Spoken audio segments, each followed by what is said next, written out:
Welcome back to Daytime. Without fail, when this weather shows up, we're so looking forward to it because, well, we're Canadian and we have wintertime.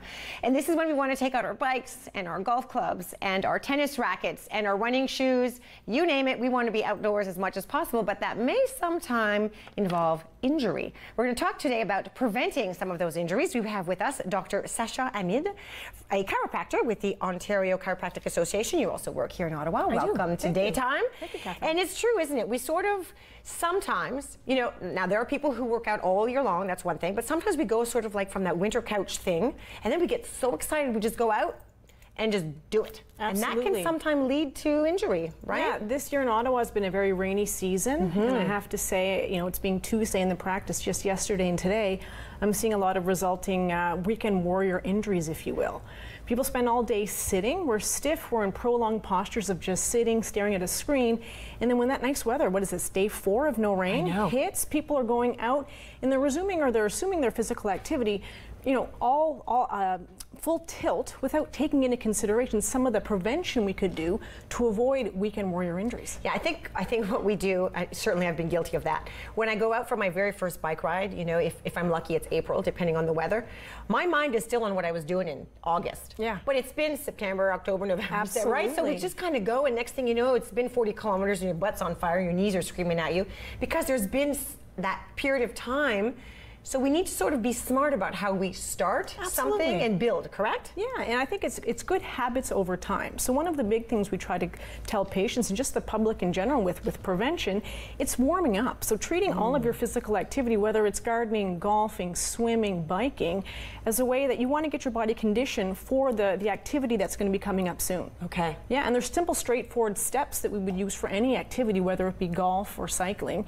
And the biggest thing is, I mean, you would probably know from your background in fitness, 10 to 15 dynamic warm-up. So people ask me, what does dynamic mean versus static stretching?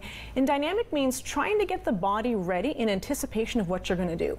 So walking around 10, 15 minutes, some stairs, you know, mimicking some of the movements that you might do to get the joints but also the muscles active and warmer to help you have that competitive edge. So dynamic warm-up is sort of moving of the body, whereas a static stretch is, I always refer to it as those high school stretches where they have us put our foot up on the bench and leaning in, but that's, you know, you can't be doing that cold. No, like you want to warm yourself up. That's right. So yeah, get the heart pumping. Now, we talk about warming up. We want to do all of those things before we start a sport. It doesn't take that long, right? No. You're not adding an hour to your activity. No, we're talking 10, 15 minutes to get the heart rate going, but also feeling a bit less stiff. Because again, we talk about people who sit all week long. That's right. And then they're going gung-ho into their activities. We've got to get them warmed up. All right, so we do the warm up. Yep. We do our activity. Yeah. Let's say during the activity we feel something. We feel it, the twinge, the something. And I don't mean just like a little, like a twinge. Do I keep going? No, you want to stop. You want to try to listen to what your body's trying to tell you. A lot of us aren't aware of the body's signals. And that's usually what turns an acute problem sometimes into a chronic issue. If you can listen to what your body's telling you, and that's the reason we have that pain response, it's to let you know, okay, maybe I did something that really hurt me. Maybe it's something else that I haven't warmed up and something else is starting to seize up. But regardless, the pain is a signal to say, hey, slow down, take inventory. What is this? Yeah, and be smart about what you're feeling. Be smart about it, yeah, absolutely. I know sometimes it's readjusting. I know for me, you know, I get lost in space when I'm on my bike. I hit, you know, kilometer 60. It's all in my traps, and I realize I'm just, you know, so it's a question of just dropping my shoulder. So sometimes it can be that simple. Yeah. Just be cautious of how you're moving, but other times it's injury. And it's best to take a break, isn't it? It's best to take a break. And if you're always getting back pain in golf with your swing, odds are your golf swing isn't that great, or something else could be inefficient in the way that you're aligned, or you're impeding yourself. So you're straining yourself. So then we go back to, you want to make sure that you have proper form. We discussed this before the show. Right. So talking about seeing a golf pro, getting tennis lessons, whatever it is, if you're going to start an activity and it's how you want to spend that limited time outside in the nice weather, you want to make sure that you're doing it properly to avoid any strain. Well, you brought the golf club with you. I couldn't play golf. First of all, I have no patience, so I would be throwing the golf clubs in the nearest, you know, lake or over the nearest ravine. But are there things that we should keep in mind when we're playing golf? Yeah, so golf has a big rotation component to it. So we want to make sure when we're warming up in golf, I tell patients, you know, you want to be very efficient, but warming up large groups of muscles first. So rotation's a big one. So we try to get people to incorporate using the golf club if they're trying to do stretches. So just a gentle side stretch is a big one that a lot of people don't think about. When you're going to swing, you're using a lot of rotation in the back, but it's a lot of the core and the tissues there. Interesting. So using a side stretch, also we get them to use the club for balance. And I brought it today because I've been seeing patients, Monday and Tuesday since the nice weather of the weekend. Yes. But, gently just stretching down forward, again, trying to get those hamstrings. You can keep the club in your hands. But just getting back to the fact that you want to warm up no matter what the exercise is, whether it's golf or, like we said, tennis. Okay, so let's assume now we're careful. Yep.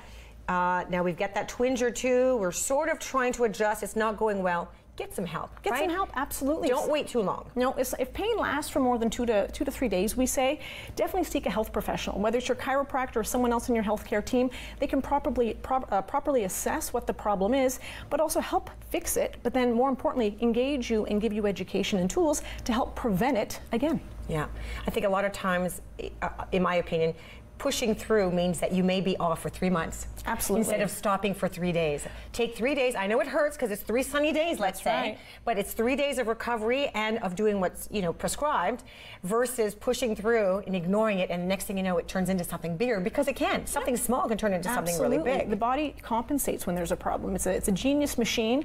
It tells us a lot of information, but a lot of us don't take the time to listen. And like you said, you'd rather be held at maybe 3 days taking it easy as opposed to missing your whole season. Yeah. Because you didn't do the things you need to do. So we've done all of that. Yep. When we're done our sport, should I cool down as well? Should I stretch afterwards? So hydration's key, especially on a warm sunny day. Proper footwear, hydration. And I tell patients, don't work harder unless you have to. So for example, in golf, push the cart, don't pull it. Oh, smart. Yeah, good footwear, because 18 holes, it's about 8 kilometers. Yeah. Right? Hydration's a big one, and sunscreen, of course, as well. Sunscreen and hydration. I think that's, especially on a day like today, it's so warm out there. Yeah. And don't they usually offer water along in the golf? I've never played golf, can you tell? Well, sometimes it's water, sometimes it's something else. Oh, well, and we all know that that's not so great for staying hydrated. Okay, let's not talk about that. We had mojitos a minute ago. Where were you now? All right, so listen, if you want some more information, you can visit www.chiropractic.on.ca, or you can look for Dr. Sasha Hamid. Thank you so much for joining us. Thanks for having me, Catherine. We're going to be very cautious about how we move, right, everybody? All right, we're going to take a quick break, and when we come back, we're going to talk about Scouts Canada. Wait till you meet Morgan. We'll be right back. You're watching Daytime.